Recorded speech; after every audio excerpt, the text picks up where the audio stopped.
After I posted the review of the new McCarty 594 yesterday, I did what I always do.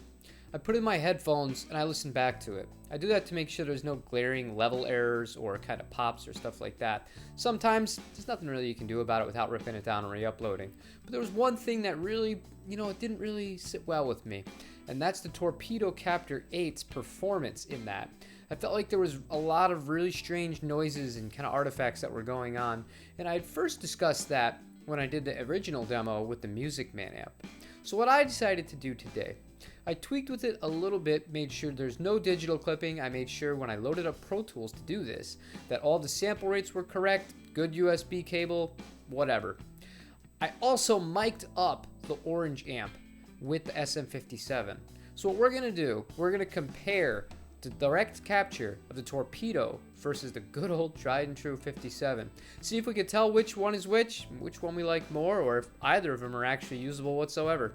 And just a reminder, if you like this daily content, please hit the subscribe button. It is free to you, and it does me a lot of good. So with that being said, we're going to start the first track off with a clean track, kind of a vintage vibe to it.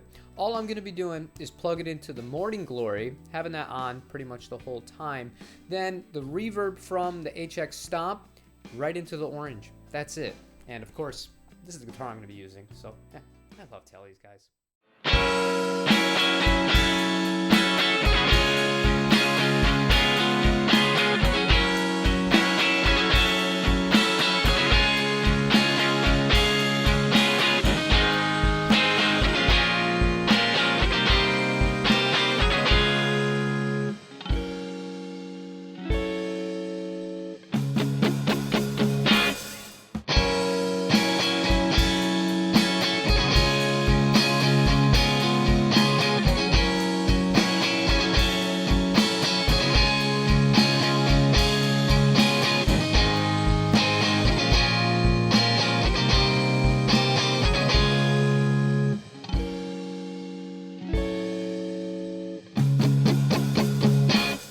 Very interesting, but which is which?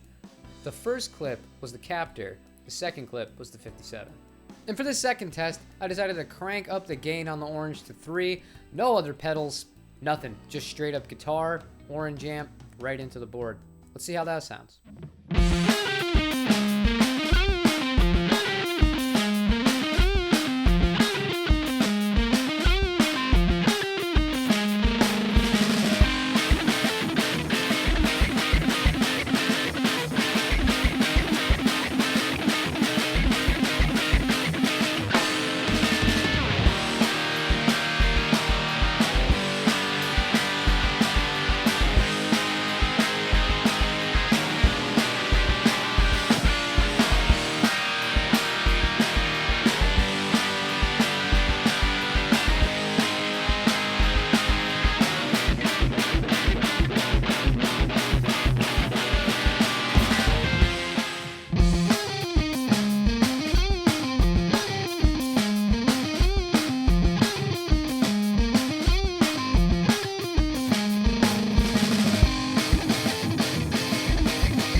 Now, if you're keeping score at home, the Captor was the first clip again. I did that on purpose.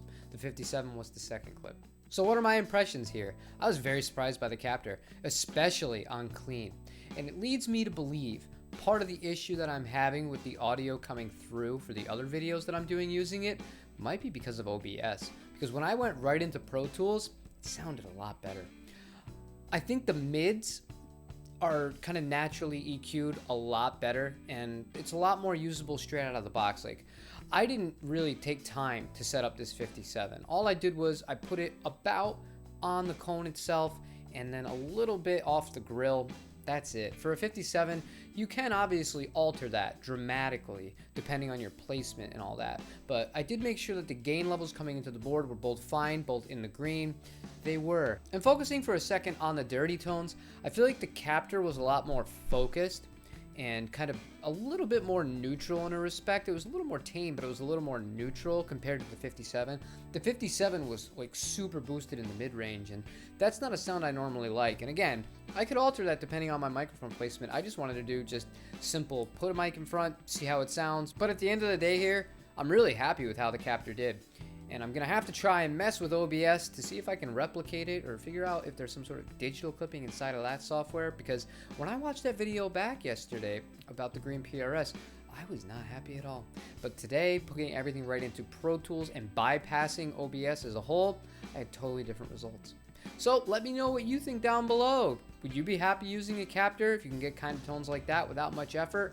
Or would you rather do it the old school way? You throw a mic in front, you move it around, you have some fun doing it like that.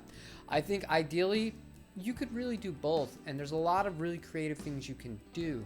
Because if you wanted to set up a different emulation of like a 4x12, you could do that in the box, and that's going to change the sound dramatically. And then if you mic up whatever cabinet you have, like in this example, I have a 112, you could really mix those together and get something really, really big sounding, really cool. But if you like what I'm doing, please leave me a like on the channel. I really do appreciate that. Subscribe if you haven't already. Tomorrow is Would I Rebuy This Guitar episode 18, I think. Jesus, man. Jesus. And other than that, I will see you guys tomorrow. Take care and have a great rest of your weekend.